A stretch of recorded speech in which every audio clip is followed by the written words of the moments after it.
अस्सलाम वालेकुम। प्रोग्राम दोहरा के साथ मैं हूं असद रहीम खान और मेरा साथ देंगे इफ्तिखार शराजी साहब। सूबा सिंध की इंतज़ामिया ने यह फैसला कर लिया है कि जब लॉकडाउन नाफिज करेंगे तो साथ नरमी भी लाएंगे। एक तरमीम शुदा कानून के ज़रिए मुर्तज़ा वहाब साहब ने यह ऐलान कर दिया, जो कुछ पाबंदियाँ थीं उनको लिफ्ट कर दिया है, चाहे वो डबल सवारी के हवाले से हो, चाहे वो घंटों के हवाले से हो। साथ में उन्होंने ये भी कहा कि उन्हीं लोगों को फैसिलिटेट किया जाएगा जो कि वैक्सीनेशन के सेंटर्स जाना चाहें और अपने आप को वैक्सीन के इंजेक्शन लगवाना चाहें।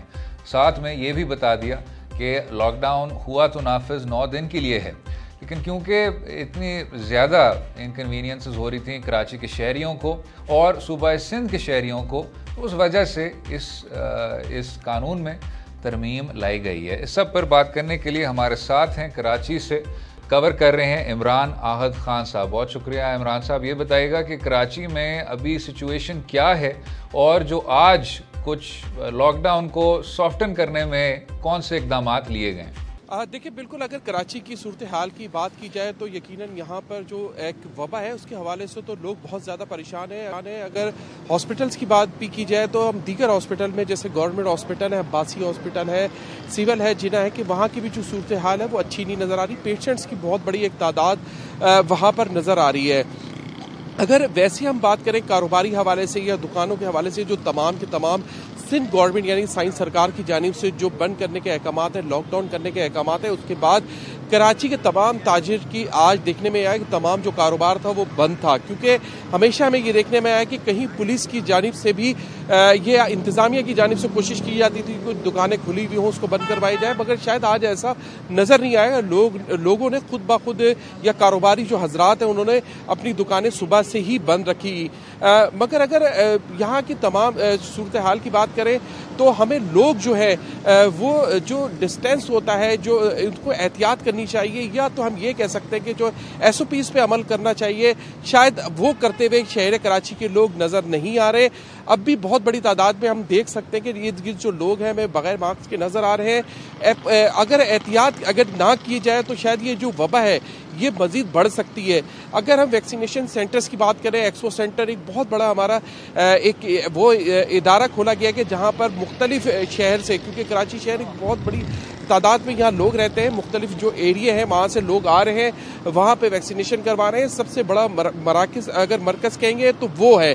इसके अलावा बहुत सारे और छोटे बड़े बनाए गए हैं, मगर वहाँ भी सूरत हाल हमें अच्छी नहीं नज़र आ रही। बड़ी तादाद में लोग आए, उनसे जब हमारी बात हुई तो उनका यही कहना है कि वो रात से आए हुए थे, सुबह जाके उनका नंबर आया। तो जब तक इस हवाले से भी हुकूमत को फौरी तौर पर इकदाम करने चाहिए। हुकूमत ने लॉकडाउन तो नाफिज कर दिया आज से, जो इंतज़ाम थे क्या वो आपको इन प्लेस नज़र आते हैं? क्योंकि बड़ा एक जमे गफ़ीर है जो हमें वैक्सीनेशन सेंटर्स के ऊपर नज़र आ रहा है। फिर कुछ हलीम आदिल शेख साहब ने भी कुछ तस्वीर शेयर की हैं ट्विटर के ऊपर, जिसमें देखा यह जा रहा है कि वो लोग जो कराची आना चाह रहे थे, हाईवेज़ के ऊपर गाड़ियों को रोक लिया गया, वहाँ पे लोग बेयारो मददगार बैठे हैं। तो ये जो ऐलान किया गया इसके अकॉर्डिंगली अरेंजमेंट्स भी की गई थी, ये सब कुछ बड़ी उजरत में किया गया और उसका फिर नतीजा ये निकला कि लोगों के लिए मुश्किलात बढ़ गई है वहाँ पे। बिल्कुल यही कह सकते हैं कि क्योंकि अगर हम इंतज़ामात की बात करें तो क्योंकि एक्सपो सेंटर में हमने जाके वहाँ कवरेज भी की, इफ्तिखार साहब, वहाँ पर देखने में ये आ रहा है कि बहुत बड़ी तादाद में जो है कराची भर से लोग वहाँ पर आके, जबकि वहाँ के जो एडमिनिस्ट्रेशन डिपार्टमेंट की बात करें हम या वहाँ की इंतज़ामिया की बात करें तो शायद वो उस तरह मैनेज नहीं कर पा रहे हैं जिस तरह वहाँ पर बड़ी तादाद जो है लोगों की आगे एक लंबी कतार हमें वहाँ पर नज़र आ रही है। लोगों से हमारी बात हुई तो उनका ये कहना है कि तकरीबन वो 6-6, 7-7 घंटे से लाइनों में मौजूद हैं। पानी का वहाँ इंतज़ाम नहीं है, बहुत सारी चीज़ें ऐसी हैं जिसकी वजह से वहाँ पर लोग परेशान नज़र आए। जबकि आज एक वाक़या भी पेश आया कि एक्सपो सेंटर का जो मरकज़ी गेट है उसका शीशा लोगों ने तोड़ा है और ज़बरदस्ती अंदर घुसे हैं वहाँ पर, क्योंकि उनका ये कहना है कि कई घंटे से वो यहाँ पर मौजूद है और उनकी बारी नहीं आ रही है। सूरत हाल तो अच्छी नहीं लग रही है। और जिसे आपने अली आदिल शेख का बताया, बिल्कुल ऐसे ही हुआ कि सुपर हाईवे पे आने वाली जितनी भी जो गाड़ियां होती हैं जो अंदरूने मुल्क से यहाँ पर आ रही होती है उनको रोक दिया गया और लोग वहाँ पर हमें परेशान होते हुए नजर आए।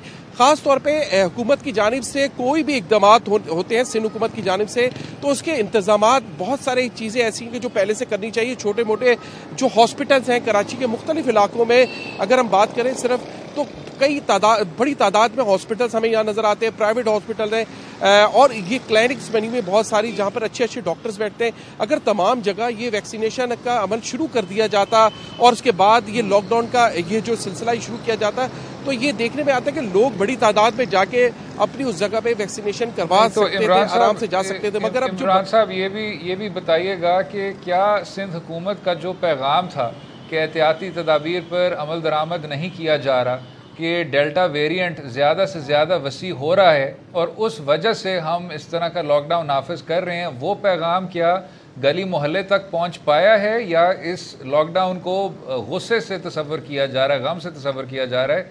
Is it unpopular? किस तरह देखते हैं? देखिए, आज हमने लियाकताबाद की कवरेज मैंने ही की है, वहां मैं गया हूं लियाकताबाद के अंदर।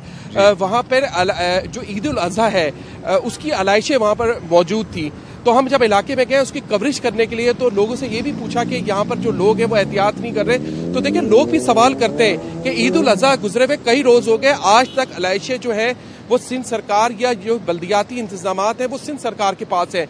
वहां हमने देखा आलाइशें पड़ी हुई, वो हमारा पैकेज भी डाउन पे चला है। तो लोग ये सवाल करते हैं कि ये आलाइशें नहीं उठाई जा रही है, यहाँ से ताफुन उठ रहा है, सेवरेज का निजाम दरम बरम हुआ है। और खास तौर पे अजीजाबाद की बात करें, ब्लॉक 2 में एक बड़ी आबादी है, वहां पर मीठे पानी में सेवरेज का पानी आ रहा है। तो लोग ये सवाल करते हैं कि भाई ठीक है, अगर एहतियात की बात की जाती है तो इंतजामिया की जानिब से या सिंध हुकूमत की जो जिम्मेदारी है जो आलाइशें उठाना है, वो आज कई रोज गुजर जाने के बाद आलाइशें क्यों नहीं उठाई जा रही, गंदगी साफ क्यों नहीं की जा रही शहर से, क्या ये भी एक वबा नहीं फैलेगी इसकी? तो देखिए, अवाम के पास बहुत सारे सवालात हैं। आज हम शहर कराची की बात करें तो हमें जगह जगह सेवरेज का पानी नजर आता है, कचरे के अंबार नजर आते हैं। तो आप जब लोगों को अगर कोई एहतियात की बात करते हैं तो लोग यहाँ पर फौरी तौर पे सवाल भी उठाते हैं। जैसे मैंने लियाकताबाद का उठाया कि खातून ने मुझे बताया कि आलाइशें अब पड़ी हुई है, अब तक आलाइशें नहीं उठाई, इसमें से ताफुन उठ रहा है, लोग बीमार हो रहे। तो क्या ये इंतजामिया की जिम्मेदारी नहीं कि पहले इस शहर को साफ करें और आलाइशें उठाएं, कचरा उठाएं, सेवरेज का जो निज़ाम है, गंदा पानी जो रोड पे मौजूद है उसको साफ करें? तो शायद हुकूमत को पहले जरूरी है कि उनको इकदाम करने पड़ेंगे जिससे उनको ये लगे कि बिल्कुल ऐसे ही होना चाहिए। लेकिन इमरान, एक और बात भी जानना चाहेंगे कि ऐसे मौके पे बड़ा पैनिक की फिजा पैदा हो जाती है और शहर के अंदर अशिया की अवेलेबिलिटी का बड़ा एक इशू हो जाता है। तो ये बताइएगा कि एक तो वहाँ पे अशिया खुर्दनोश की फरहमी की सूरत हाल क्या है, और बिलखसूस ऐसे मौक़ों पे फिर कीमतें भी जरा ऊपर चली जाती हैं, तो क्या कीमतें स्टेबल हैं या कीमतें बढ़ा दी गई हैं? और मोर इम्पॉर्टेंटली इस सारी सूरत हाल में जो दिहाड़ीदार लोग हैं जिनका गुज़र बसर उस दिन की कमाई के ऊपर होता है, उनके हवाले से भी कुछ अरेंजमेंट्स की गई हैं या उनको भी अपनी रहमो करम पे छोड़ दिया गया है? देखिए, सबसे पहले तो जो ज़ाहिर लॉकडाउन के बाद मेडिकल स्टोर है, किरियाना स्टोर है या सब्जी की जो शॉप्स होती हैं वो, दूध की दुकान और जो बेकरीज वगैरह हैं वो खुलने के अहकाम थे। बाकी तमाम कारोबार बंद था क्योंकि आज शराजी साहब पहला दिन था, तो शायद इतनी शिकायत हमारे सामने अभी नहीं आई क्योंकि मजीद अभी और दिन बाकी है। क्योंकि कल भी लोग जो अपना सामान लेके आएंगे आज आसान तरीके से उन्होंने फरोख्त किया होगा, मगर फिर भी शहरियों की जानिब से मुश्किलात ज़रूर नज़र आई। उनका यही कहना है कि ज़ाहिर है हमारे कराची में एक बड़ी आबादी है और वो उसकी जो यहाँ से बसें होती हैं या ट्रांसपोर्ट होती है, पब्लिक ट्रांसपोर्ट, उस पर वो सफ़र करती हैं। वहाँ भी हमने देखा कि वहाँ पर लोग बहुत परेशान नज़र आए। उनका ये कहना है पब्लिक ट्रांसपोर्ट जो है वो चल रही नहीं है, जिसकी वजह से लोगों को मजबूरन टैक्सी और रिक्शे पे अपनी मंजिल की तरफ सफ़र करना पड़ा। और दूसरा ये है कि जैसे आपने रोज़ खाने और रोज़ कमाने वालों की बात की, तो कराची के अंदर एक बहुत बड़ी तादाद है जो रोज़ कमाते हैं और रोज़ खाते हैं, क्योंकि कच्ची आबादी है, औरंगी टाउन है, बल्दिया टाउन है, न्यू कराची। यहाँ पर वो लोग हैं जो रोज़ के कमाने और रोज़ के खाने वाले, फैक्ट्री में काम करने वाले या किसी दिहाड़ी पे काम करने वाले हैं। उसके हवाले से हमें कोई इकदाम नहीं नज़र आए। लोग परेशान ज़रूर है। उनका यही कहना है कि अगर ये लॉकडाउन किया तो ख़ास तौर पे कोई ऐसे इकदाम ज़रूर होने चाहिए, क्योंकि अब रोज़ के कमाने वाले, रोज़ के खाने वाले, आज तो किसी तरह उन्होंने अपना दिन जो है वो गुजार लिया, मगर कल परसों क्या होगा ये एक सवाल उठेगा, क्योंकि हुकूमत की जानिब से कोई ऐसे इकदाम नहीं किए गए कि रोज़ के खाने वाले या रोज़ के कमाने वालों के लिए क्या। इमरान साहब साथ में ये भी बताइएगा, जो अभी वज़ीर आला के मुशीर मुर्तज़ा वहाब साहब कह रहे हैं, और यकीनन जो महकमा दाखिला का तरमीम शुदा नोटिफिकेशन है वो भी आपके सामने आ गया होगा कि रिक्शा, टैक्सी, चिंची, इनको भी अपने हदूद में चलाने की इजाज़त दे दी गई है। मुख्तलिफ इस तरह की पाबंदियाँ भी उन्होंने उनको नरम किया है, कुछ आसानियाँ पैदा करने की कोशिश की हैं। क्या इसके बाद कोई कराची की शहरी को कोई तसल्ली हुई है, कोई इत्मीनान हुआ है, जो अभी कुछ ना कुछ उन्होंने रूल्स रिलैक्स किए हैं? किस तरह देखते हैं? देखिए, अगर हम रिक्शा और टैक्सी की बात करें तो कराची की जो लोग हैं, ज़ाहिर है अगर हम मिडिल क्लास की या रोज़ के कमाने और रोज़ के खाने वाले की बात करें तो शायद उनके तो बस में भी नहीं है कि वो किसी तरह 3 से 4 किलोमीटर का सफ़र भी वो रिक्शे या टैक्सी में कर सके। मगर सूरत हाल ये है कि कराची के जो लोग हैं वो ज़्यादातर पब्लिक ट्रांसपोर्ट जैसे बसें होती हैं, ये हमारे इधर जो वैन्स वगैरह होती हैं उस पर ही सफ़र करते हैं। तो लोगों के लिए जो इक़दामात अमली, देखें कोई भी शहर, क्योंकि बहुत बड़ा शहर है, करोड़ों की आबादी है, रोज़ के कमाने और रोज़ के खाने वालों के साथ साथ मिडिल क्लास है, बहुत सारे ऐसे भी लोग हैं जो सफ़ेद पोश लोग हैं। जैसे पिछले भी लॉकडाउन में हमने कवरेज की, औरंगी टाउन तक गए तो हमें ये भी पता चला रमज़ान का महीना था, लोगों ने सहरी नहीं की, बगैर सहरी के रोज़ा रख रहे हैं, अफ्तारी के लोगों के पास कुछ है ही नहीं। ज़ाहिर हुकूमत को चाहिए कि पहले ऐसे इक़दाम ज़रूर करें कि इस तरह के जो इक़दाम के बाद 8 दिन, 7 दिन या 6 दिन जो भी सख्ती जो लॉकडाउन की जा रही है, इसमें आखिरकार लोग कहाँ से खाएंगे, कहाँ से कमाएंगे? एक आम आदमी तो जो किसी भी तरह वो राशन 1 महीने का डलवा लेता है, वो किसी भी तरह बच्चों को अपने या इर्द गिर्द के जो लोग हैं उनकी मदद कर लेगा। मगर बड़ी बड़ी कच्ची आबादी है, जो गरीब लोग हैं, वहाँ पर हुकूमत को पहले कोई ना कोई ऐसे इक़दाम करने चाहिए कि वहाँ के लोगों के खाने पीने के लिए कुछ ना कुछ इक़दाम करने चाहिए था। क्योंकि सूरत हाल ये है कि आज तो ठीक है, 1 दिन गुजरेगा, 2 दिन गुजरेगा, 3 दिन गुजरेगा, उसके बाद जिसके घर पे खाने के लिए नहीं होगा वो क्या करेगा? वो तो यकीनी तौर पे निकलेगा, कोई कोशिश करेगा, किसी से कहेगा या कोई भी ऐसा अमल करेगा जिससे वो अपने घर में कोई राशन लेके आए, उसके बच्चे हैं, उसका दूध है, बहुत सारे ऐसी चीज़ें जो उसके लिए उसको मजबूरन अपने घर से बाहर निकलना पड़ेगा। इसके लिए पहले सिंध हुकूमत को इक़दाम करने चाहिए ऐसे कि जिससे लोगों को ये पता चले कि हाँ भाई इतने दिन का लॉकडाउन है, तो उसमें उनके खाने पीने या उनके लिए जो चीज़ें हैं, राशन है या कोई भी चीज़ है, उसके लिए कोई मुश्किलात नहीं होगी।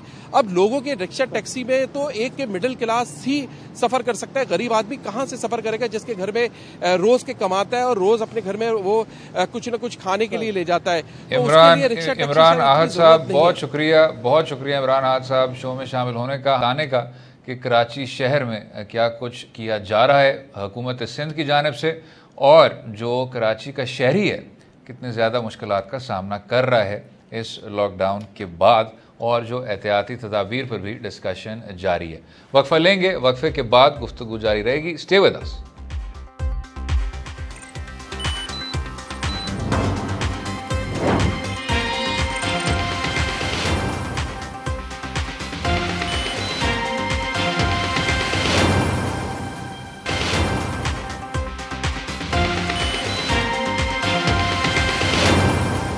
Welcome back to Do Raay. बात करेंगे सूबा सिंध के मुतालिक, और जो वफाकी वज़ीर दाखिला शेख रशीद साहब ने कहा कि सूबा सिंध को इस तरह का संजीदा लॉकडाउन नाफिज नहीं करना चाहिए था, बल्कि वज़ीर आज़म इमरान खान साहब की जो स्मार्ट लॉकडाउन स्ट्रैटेजी है उसको अपनाना चाहिए था। उन्होंने ये भी कहा कि अगले इंतखाबात के बाद पाकिस्तान तहरीक इंसाफ की हुकूमत होगी सिंध में। अब याद रहे एक बेतहाशा मुतनाज़ा जो बयान था फरदौस आशिक अवान साहिबा का, जो उन्होंने बात की थी कि सिंध में शायद वो शऊर नहीं है या वो सियासी कॉन्शियसनेस नहीं है जिस वजह से पाकिस्तान तहरीक इंसाफ मकबूल नहीं हो पाती और पाकिस्तान पीपल्स पार्टी को वोट पड़ता है, उसकी भरपूर तनकीद हुई। ज़रा सुन लेते हैं। अब इसके बाद शायद ये बात करनी होगी कि ये जो सोच है कि जो वोटर है वो बाशऊर नहीं है, जो वोटर है वो जाहिल है, ये माजी में भी मुख्तलिफ गैर जमहूरी इंतज़ामियों को जस्टिफाई करने के लिए कहा जाता था, चाहे वो मार्शल लॉ हो, चाहे वो इमरजेंसी हो, चाहे वो 1 यूनिट हो, चाहे वो बग़ैर किसी सियासी जमात की शिरकत के आम इंतखाबात हों। शराजी साहब, ये सोच एक बार फिर कभी कभी आपको सुनने को तो मिल जाती है जब कोई सियासी जमात अपने ही नाकामियों की वजह से सिंध में मकबूल नहीं हो पाती। लेकिन जो मैं सर आपसे सवाल करना चाहता हूँ, आप मुझसे बेहतर जानते हैं जनाब, जो सिंध का शहरी है उसका ये कहना, ये बात करना कि शऊर नहीं है या कॉन्शियसनेस नहीं है, आप इस दूसरे एंड ऑफ द स्पेक्ट्रम पे भी आ जाएं, ये पीपल्स पार्टी को वोट पड़ने का ऑटोमेटिक ये जवाब नहीं है कि जी पीपल्स पार्टी से लोग खुश हैं या पीपल्स पार्टी की कारकर्दगी जो है वो तसल्ली बख्श है। बात यह है कि ना तो कोई मुतबादिल है और ना तो कोई सियासी जमात ने आज तक कोई ऑर्गेनाइज्ड काम किया है जो कि वफाक में मकबूल हो कि जो सिंध का वोटर है वो भी उसको वोट दे।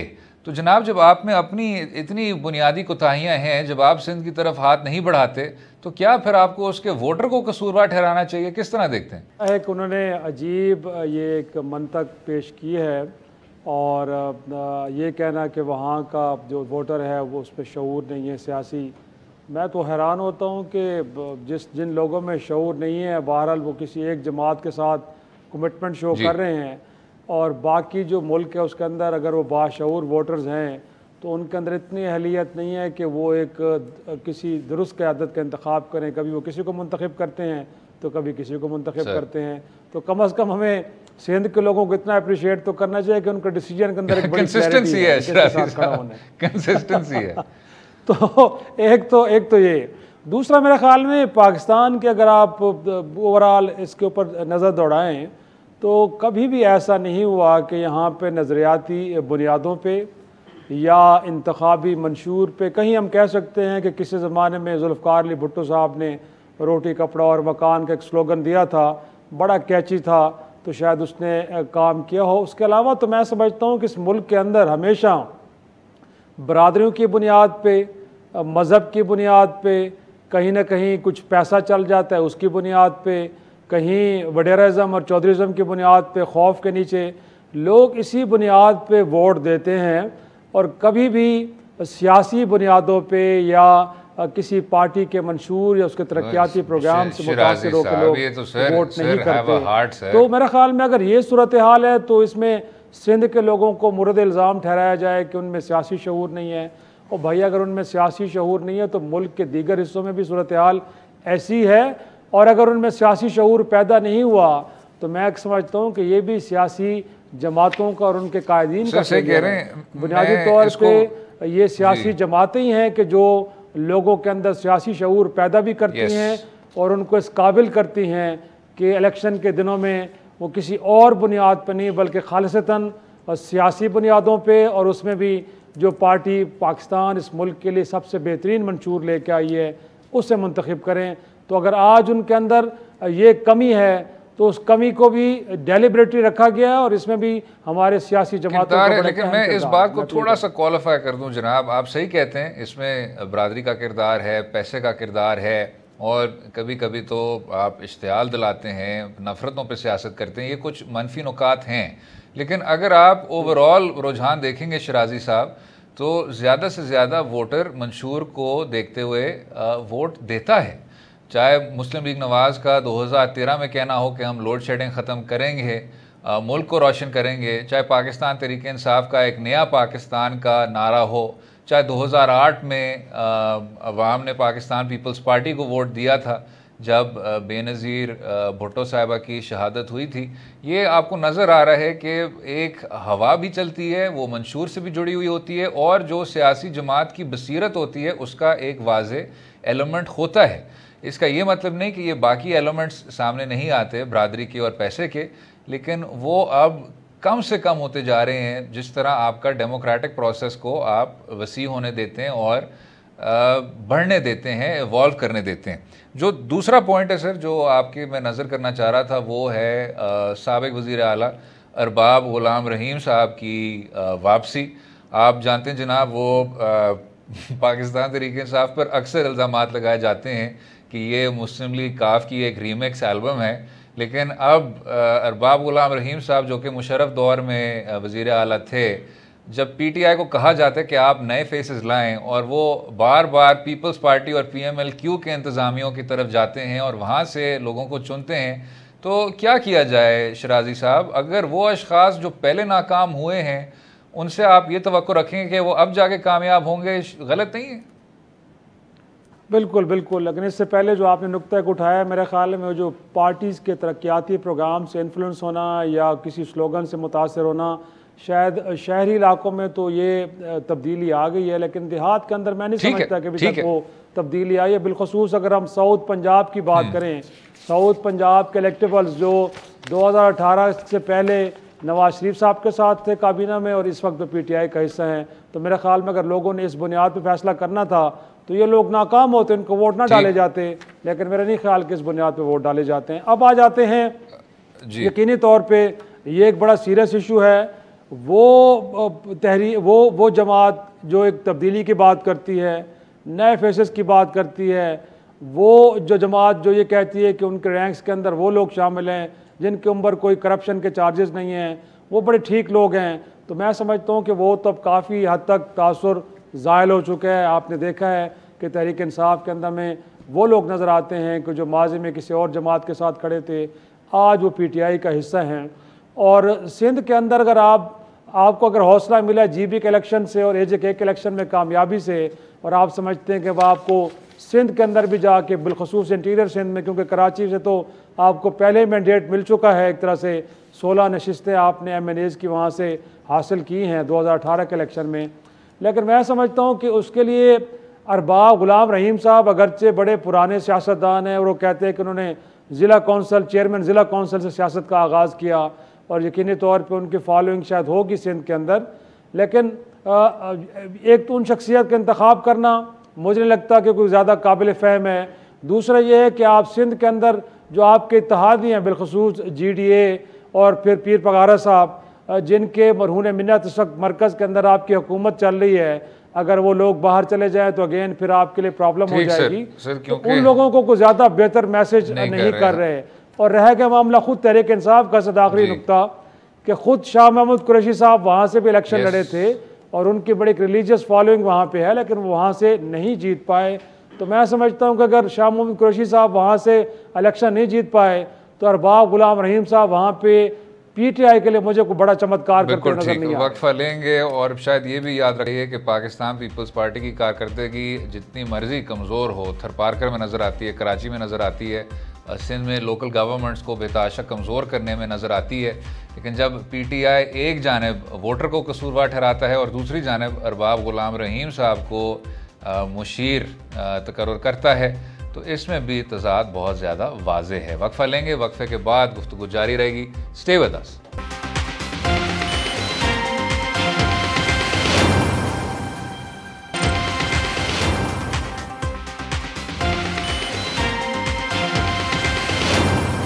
बात करेंगे हम ग्वादर मंसूबे के मुतालिक। अब सब जानते हैं कि ग्वादर का मुस्तकबिल CPEC के मुस्तकबिल और पाकिस्तान के मुस्तकबिल से जुड़ा हुआ है। बेतहाशा अहम मंसूबा है और उसके ज़रिए ही CPEC की जो लाइंस हैं, जो उसका इंफ्रास्ट्रक्चर है, उसको बिछना है। लेकिन गुज़िश्ता दिनों ग्वादर में जो ज़मीनी हकीकत है वो तशवीशनाक है।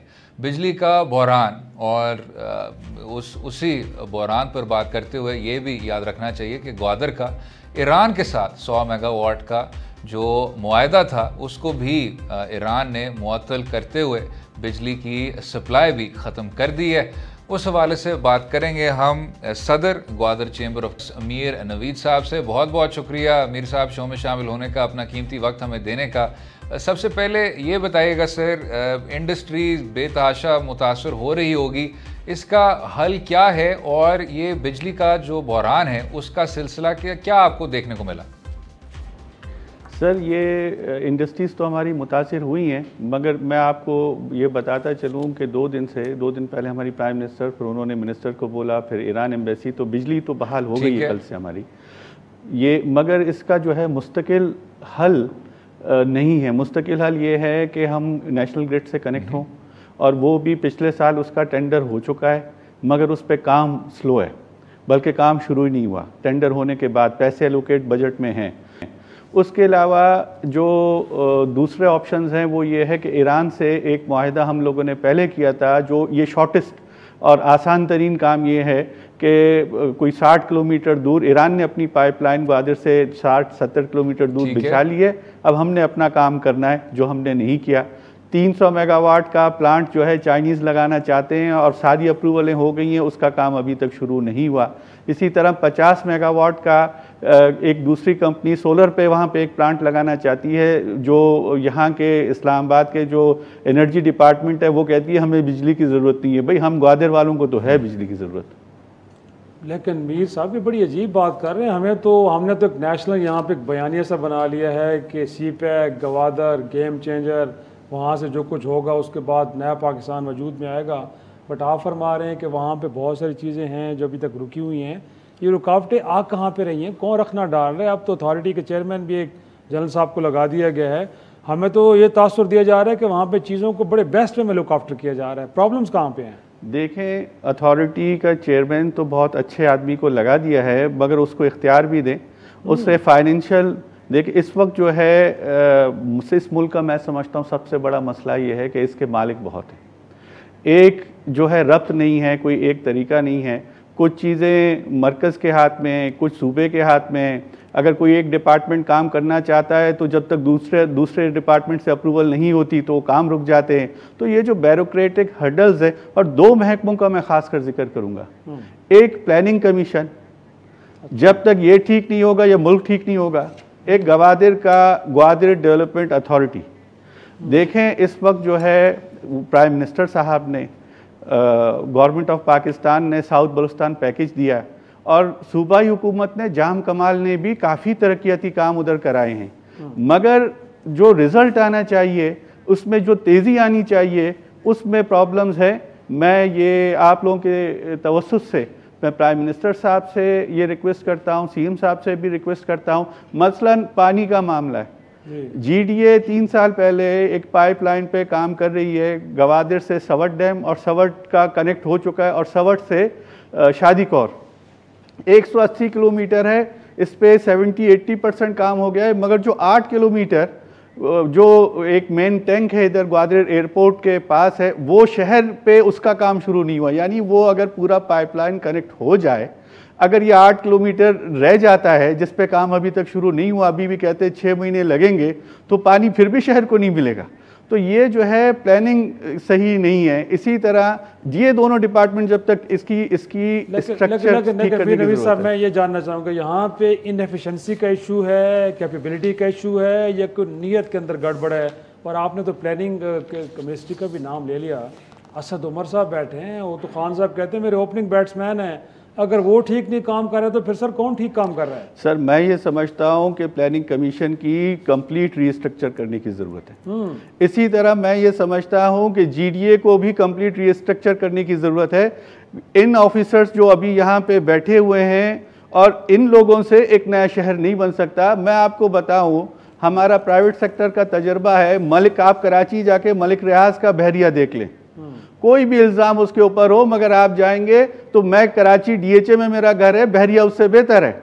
मगर उसने जो अपने आर्किटेक्ट इंजीनियर लाए हैं, वो आर्किटेक्ट इंजीनियर कोई इटालियन है, कोई बाहर का है। मैं कहता हूँ भाई GDA में अगर कोई चाइनीज़, कोई यहूदी, कोई अमेरिकन, कोई यूरोपियन आप 4-5-6 इंजीनियर ले आएँ, या कोई कामरान लाशारी जैसा बंदा जो लाहौर जिसने बनाया है वो अगर GDA में आ जाए तो कौन सी क़यामत आ जाती है? अगर, और ये गवादर के बारे में मैं ये कहता हूँ सर, गवादर पाकिस्तान का मुस्तकबिल है कुछ, और मैं समझता हूँ बलूचिस्तान पाकिस्तान का मुस्तकबिल है। वो इस तरह से है भाई, अगर इस इकॉनमी को बूस्ट चाहिए तो आपको नए एवेन्यूज़ देखने। और जब तक, अब पूरी दुनिया इसलिए परेशान है कि ग्वादर बन गया, CPEC कामयाब हो गया, तो हमारी बिजनेसेस का क्या होगा? और हम लोग हैं कि उसे बना ही नहीं रहे। इसी तरह रिकोदिक को देख लें, आप हमारी मादनियाती वसाइल को देख लें। कल मैं TV पे देख रहा था कि LPG हम कोई कहता है महंगा ले लिया। भाई हमारे पास गैस है, हमारे अपने मुल्क में वसाइल हैं, आप इसे क्यों यूटिलाइज नहीं करते? और ये सारी चीज़ें आपको बलूचिस्तान में मिलती हैं, मगर बेसिक इंफ्रास्ट्रक्चर की ज़रूरत है।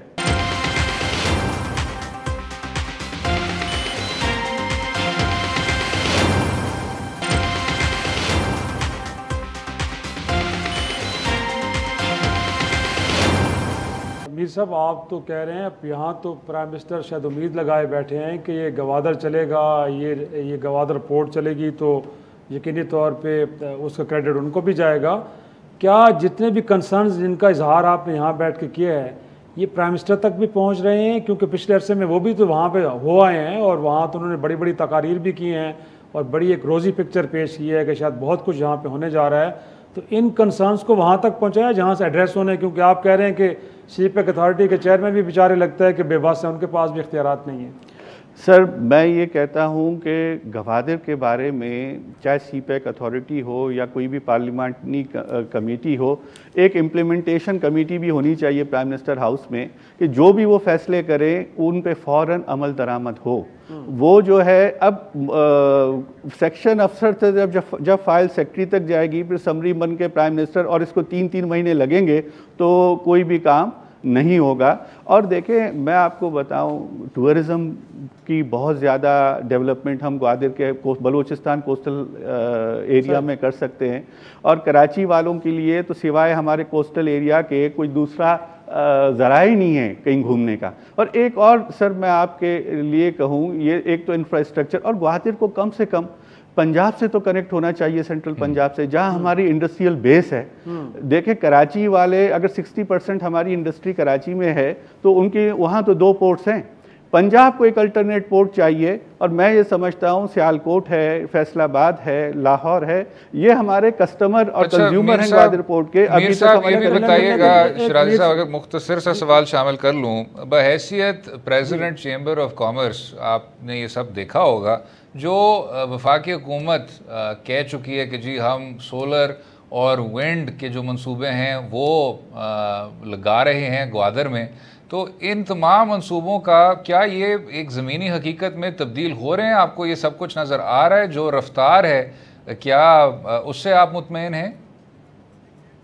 देखें मैंने ये बात पहले ही की थी कि मैं ये ग्वादर की जो तरक्की 2003 का प्रोजेक्ट है और आज 2021 है। चाहबार अभी ग्वादर के बराबर में है, 4 घंटे का फासला है ग्वादर से, ईरान ने उसे डेवलप कर दिया है। इसी तरह शिंजियन अभी डेवलप हुआ है। तो ये 15-20 साल बहुत बड़ा अरसा होता है और हमने काफ़ी वक्त अपना ज़ाया किया है। और मैं कभी कभी सोचकर इस बात पे परेशान होता हूँ कि दूसरे ममालिक परेशान हैं कि ग्वादर अगर सीपैक कामयाब हो गया तो पाकिस्तान की इकॉनमी पता नहीं किधर जाएगी और हमारे पोर्ट्स का क्या होगा, और हम लोग इस पर तवज्जो नहीं दे रहे हैं। देखें मैं आपको एक बात बताऊँ, सीपैक के हवाले से पैसा आया, मगर जो बेसिक इंफ्रास्ट्रक्चर ग्वादर का है, यानी ग्वादर अभी तक पाकिस्तान से ही सही से कनेक्ट नहीं है उसके रोड्स। लेकिन मीर साहब आप खुद भी सन ऑफ द साइल हैं, लेकिन दूसरे बलोच रहनुमा हम तो सुनते हैं कि बलूचिस्तान की महरूमियाँ तकारीर तो बड़ी होती हैं, बट गवादर को लेकर तो हमने एक लफ्ज़ तक नहीं सुना। तो वहाँ के पॉलिटिशियंस, वहाँ के पार्लियामेंटेरियन सारे मामले पे खामोश हैं। सर मैं आपको एक बात बताऊँ जी, वो कहते हैं ना, तूफान को ना रोकिए रास्ता बनाइए। किसने कहा था कि घर लबे दरिया बनाइए? ये ग्वादर और तरक्की, ये तरक्की बलोच की तरक्की है, ये तरक्की पाकिस्तान की तरक्की है। और इसे कुछ अगर पॉलिटिशियन वो ये कहते हैं कि हम इसे रोकना चाहते हैं, मैं कहता हूँ बलोच के लिए सबसे बड़ा फ़ायदा ये है कि वो इस तरक्की में शामिल हो जाए। और हमारी ग्वादर चैम्बर की पॉलिसी है वो ये है कि गवर्नमेंट जो नेशनल इन्वेस्टर हैं और जो इंटरनेशनल इन्वेस्टर हैं उनके दरमियान एक ब्रिज का किरदार अदा करे और उनको फैसिलिटेट करे। और मैं ये समझता हूँ लोकल पॉपुलेशन को इस तरक्की में शामिल करके ही हम तरक्की कर सकते हैं, और यही जो है पूरी दुनिया की बेस्ट प्रैक्टिस है। और ग्वादर जो है बलोच के लिए और पाकिस्तान के लिए इंतहाई अहम है। अगर पूरी दुनिया में इसकी मुखालिफत हो रही है तो होने दें, मगर हमें इस पे डट के इसे कामयाब करना है। यकीनन मेरा ख्याल में जिस तरह आप कह रहे हैं, लेकिन अलार्मिंग सिचुएशन ऐसा कि अगर वहाँ पे पीने का पानी नहीं है, वहाँ पे बिजली जैसी बुनियादी ज़रूरत नहीं है, तो फिर इस्लामाबाद में बैठे लोगों को ज़्यादा मुतमईन नहीं होना चाहिए। जाहिर सी बात है, बेसिक एरियाज़ को जब तक एड्रेस नहीं किया जाएगा तो तब तक तो ये आगे नहीं बढ़ पाएंगे। राजी साहब आपने बिल्कुल ठीक कहा, और मीर नवीद साहब ने बिल्कुल दुरुस्त फरमाया कि ग्वादर का मुस्तकबिल और ख़ुसूसी तौर पे बलूचिस्तान का मुस्तकबिल पाकिस्तान के मुस्तकबिल से जुड़ा हुआ है। ये मंसूबे हैं तो बहुत ज़्यादा अहम, उनसे आगे बढ़कर जो इंसानी मनसूबाबंदी है, ह्यूमन डेवलपमेंट है, ह्यूमन रिसोर्सेज हैं, उसको भी अब अवलीन तरजीह देने का अब बहुत ज़्यादा ज़रूरत है, अशद ज़रूरत है। उम्मीद है आपको आज का प्रोग्राम पसंद आया होगा। मुझे और शराजी साहब को अपनी राय से भी आगाह कीजिए। बहुत शुक्रिया मीर नवीद साहब, president Gwadar chamber of commerce, show में शामिल होने का, अपना कीमती वक्त देने का। कल तक इजाज़त लेते हैं। खुदा हाफ़िज़।